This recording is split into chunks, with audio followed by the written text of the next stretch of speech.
I got this negative feedback on eBay. Clothes too old. Okay, thanks. I sell secondhand clothing. I'm very forthcoming about it, sometimes even vintage. So tell me in the comments what you think my next move was. If you said jumped onto eBay chat and asked for it to be removed, you would be wrong. I did something else instead, and by the end of this video, I think you might want to as well. So if I don't fight negative feedback on eBay, then what do I do? Well, for those of you that don't know, you can actually publicly reply to feedback that you receive on eBay. You can do this for positive, negative, neutral feedback. If you want to spend the time, you can do it for every bit of feedback that you receive. I do it when I receive negative feedback. So this feature is accessible on the desktop side, which you can access via your laptop, desktop PC, or by selecting Classic Site in your mobile browser as well.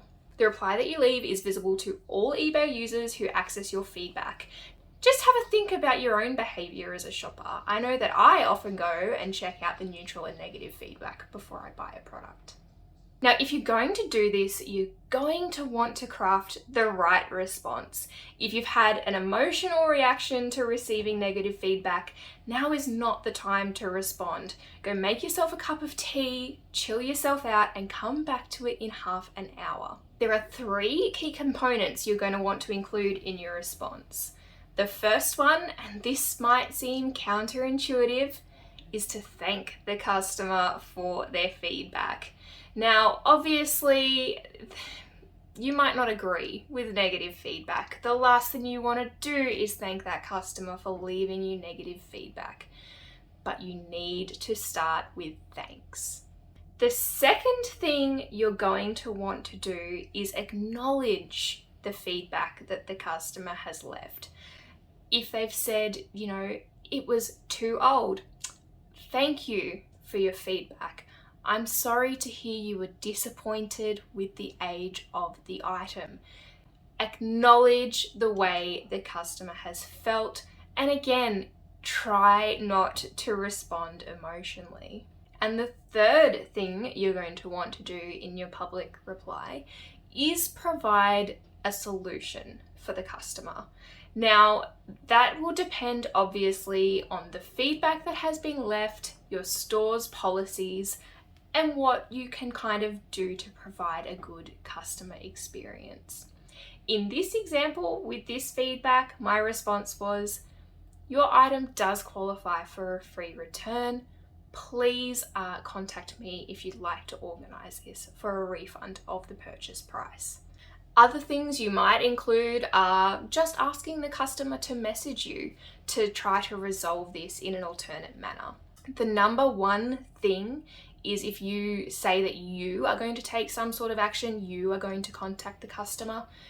Even though the rest of eBay can't see it, make sure you follow through on that. You don't just want to be typing any old thing and then just not following up on promises that you've made.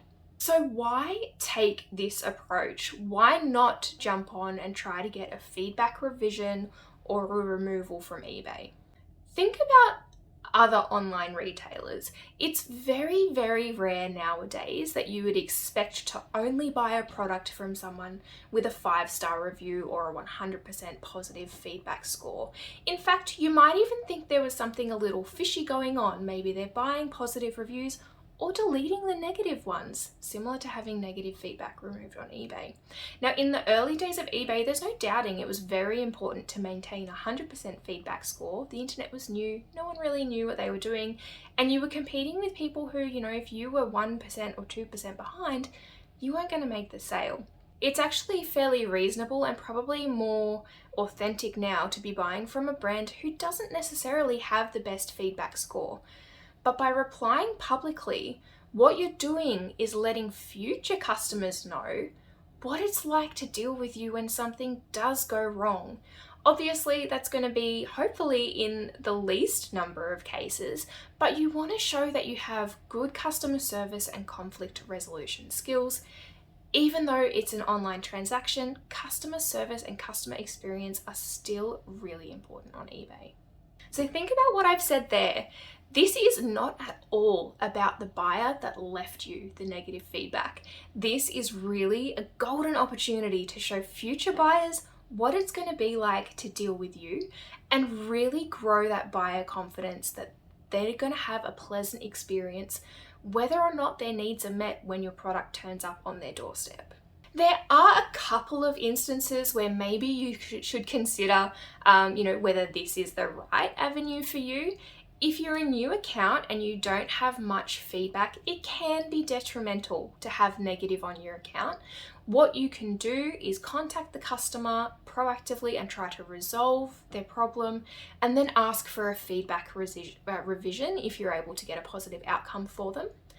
Or if the feedback is completely unrelated to the order or the transaction.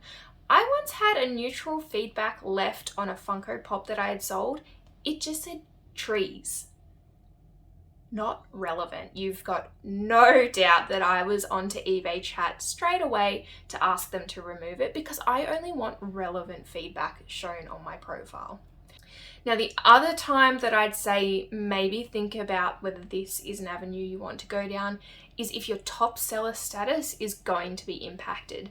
To be a top seller, you have to maintain really high levels of service on eBay, and if your feedback score is kind of impacting that, it might be time to deep dive into some of that feedback and reflect on whether there's anything you could be doing differently to avoid getting that feedback in the first place.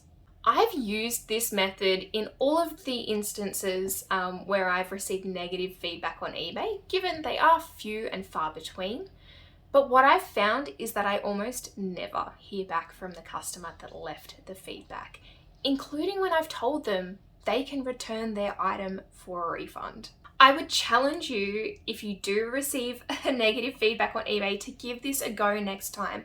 Save the time jumping through hoops on eBay support to spend elsewhere doing something more valuable. So there you go. If you've liked this video, if you like seeing what people are doing reselling in Australia, then make sure you subscribe to my channel. I bring out a new video every week around thrifting and reselling, and I've teed up one for you here that I think you'll enjoy as well.